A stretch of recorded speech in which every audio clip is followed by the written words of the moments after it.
Sumainyo ang Panginoon. At sumaiyo rin. Ang mabuting balita ng Panginoon ayon kay San Mateo. Papuri sa iyo, Panginoon.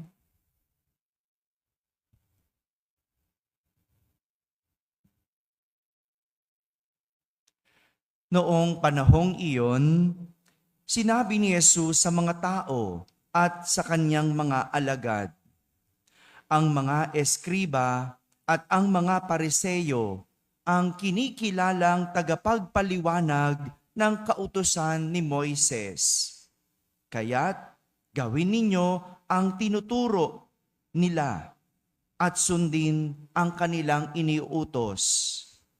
Ngunit huwag ninyong tularan ang kanilang gawa, sapagkat hindi nila isinasagawa ang kanilang ipinangangaral.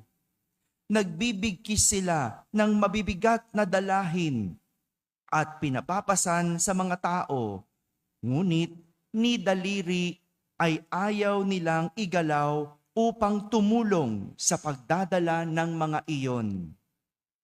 Pawang pakitang tao lang ang kanilang ginagawa. Nilalaparan nila ang kanilang mga pilakterya at hinahabaan ang palawit sa laylayan ng kanilang mga damit. Ang ibig nila'y ang mga upuang pangdangal sa mga piging at ang mga tanging luklukan sa mga sinagoga. Ang ibig nila ay pagpugayan sila sa mga liwasang bayan at tawaging guro. Ngunit kayo, huwag kayong patawag na guro, sapagkat iisa lang ang inyong guro, at kayong lahat ay magkakapatid. At huwag ninyong tawaging ama ang sinumang tao sa lupa, sapagkat iisa ang inyong ama, ang amang nasa langit. Huwag kayong patawag na tagapagturo, sapagkat iisa ang inyong tagapagturo, ang Mesiyas. Ang pinakadakila sa inyo ay dapat maging lingkod ninyo. Ang nagpapakataas ay ibababa, at ang nagpapakababa ay itataas. Mga kapatid, ang mabuting balita ng Panginoon. Pinupuri ka namin, Panginoong Jesucristo. Umupo ang lahat at makinig sa homilia. Isang magandang umaga po sa inyong lahat. Magandang umaga sa mga nasa barangay, sa mga nasa tahanan na nagsisimba via online at sa lahat ng nasa abroad. Kasama po kayo sa aming banal na pagdiriwang dito sa ating parokya. Hindi lahat ng marunong kayang magturo. Malinaw po ba yan? Hindi lahat ng marunong kayang magturo. Gaya ng hindi lahat ng kayang magturo, isinasabuhay ang tinuturo. Pero ang marunong magsabuhay ng turo, ang pinakamagaling na guro o tagapagturo.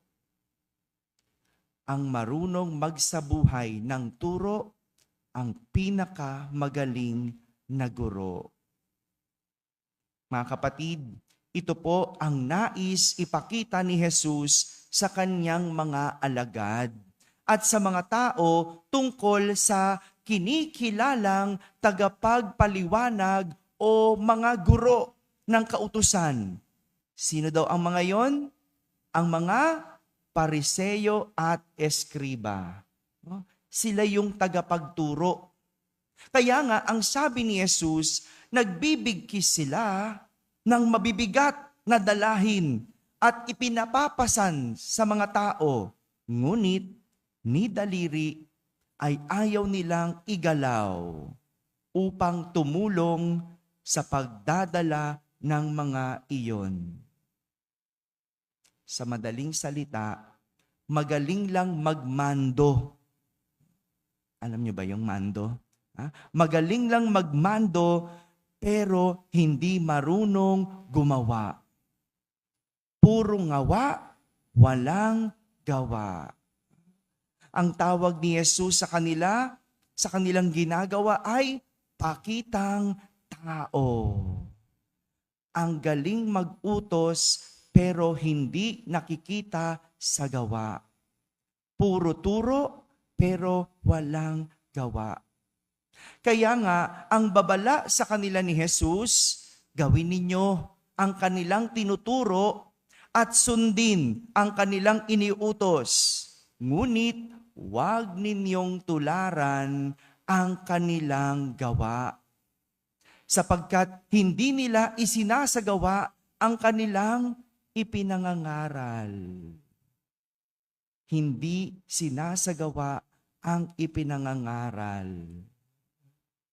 Ngayong araw na ito, ginugunita natin si Santa Rosa de Lima. Bata pa lang si Santa Rosa, gusto na niyang magmadre. Maging madre. Kaya ang ginawa ni Santa Rosa, dinalasan niya ang pagdarasal. Nag-aayuno siya ng pasikreto. Kasi naman talaga, di ba? Ang fasting hindi pinagsasabi. Madalas din siyang magdasal sa Adoration Chapel. At araw-araw siyang nagsisimba para makatanggap ng banal na komunyon. Tingnan nyo. Si Santa Rosa, nagpakita ng halimbawa na dapat ang sinasalita ay siyang nakikita sa gawa. Ang sinasalita, siyang nakikita sa gawa. Hindi lang ito tungkol sa pagtuturo. Kasama ang mga sinasabi na pangarap o nais makamit. Di ba tayo? Gusto natin umasenso. Gusto ba? Hello? Gustong umasenso? May trabaho ka ba? Ayun. Ang gagaling namin po dito, ganyan po kami. No? Gusto namin umasenso, gusto makaahon sa hirap, pero walang gawa, walang trabaho. Pwede ba yon? Hindi pwede yon. Sana yung mga sakristan, papasukin mo nga dito, Ate Jonah. Itong mga sakristan, like ko sinasabi, mag-aral mabuti. Gusto gumraduate pero ayaw mag-aral. Gusto mag-serve pero ayaw magsimba. Sana ba yung mga nagigigil talaga ako? Sige. Diba? Hindi ko alam. Hindi ko maintindihan. Magsiserve, gigising ng umaga, naligo pa. Tapos pag nasa misa, hindi ko makita. Nag-aayos na. Sige. Diba ganoon? Hindi tayo naiiwan lang sa pangarap. Dapat may pagsusumikap. Yung pagtuturo ng kabutihan, mga nanay, mga tatay, dapat nakikita rin sa inyong sariling buhay. Ayaw mo ng sinungaling pero ikaw tsismosa. Mga nanay, ayaw niyong nagmumura ang inyong anak pero ikaw palamura. Hindi ba? Nung isang araw lang nagising ako, ang lulutong ng mura. No? Ito lang yung bintana ng kwarto ko, ang lulutong ng mura. Sabi, ano kayang gusto ituro ng magulang? Ganun ba yon? Yung salita natin, may kapangyarihan yan. Pero magkakaroon lang ng kapangyarihan yan kung makikita sa iyong gawa. Alam niyo, ang tawag ng mga kabataan ngayon sa ganon, yung salita na nangyayari, manifestation. Yung i-manifest mo. Di ba? Narinig niyo na ba yon? Kung di nyo pa narinig, hindi kayo kabataan kasi. Ganon yung gawa nila. Sabihin daw ng sabihin at mangyayari. Lalo na yung mga vlogger, usong-uso yun. Napapaisip ako sa salitang ganon. Yung sabihin ng sabihin, mangyayari. Yung gusto nila, maging endorser sila nito, ni ganyan, magkaroon ng ganito. I-manifest mo lang at mangyayari. Para sa akin, kapos iyon. Nangyari yon kasi pinagtrabahuan mo. 'Di ba? Ang tawag doon, reward. Product of your hard work. Nag-aral ka, na perfect mo ang score mo, that's your reward. Product of hard work. Pero kung yung iyong salita, sinamahan mo ng dasal at gawa, ang tawag doon, biyaya. Blessing. Blessing. Kaya kung meron kang gusto, meron kang pagnanais, meron kang iniisip, pangarap, samahan mo ng dasal at gawa. Sa huli, yan ay biyaya. Biyaya. Mamaya, pagkatapos ng ating banal na misa, tayo ay mag-a-anoint ng mga may sakit. Gagaling ka lang sa iyong sakit kung kaya mo nang isuko ang mga dahilan ng iyong pagkakasakit. Dasal ka ng dasal na sana magkaroon ng magandang kalusugan, wala ka namang tigil sa pag-inom. Hello? Wala ka namang tigil sa pagpupuyat. Hello? Wala rin. Hindi ba? Kaya ang salita dapat nakikita rin sa gawa. Mga kapatid, marami sa atin salungat ang salita sa gawa. Kaya hindi mo makita ang biyaya.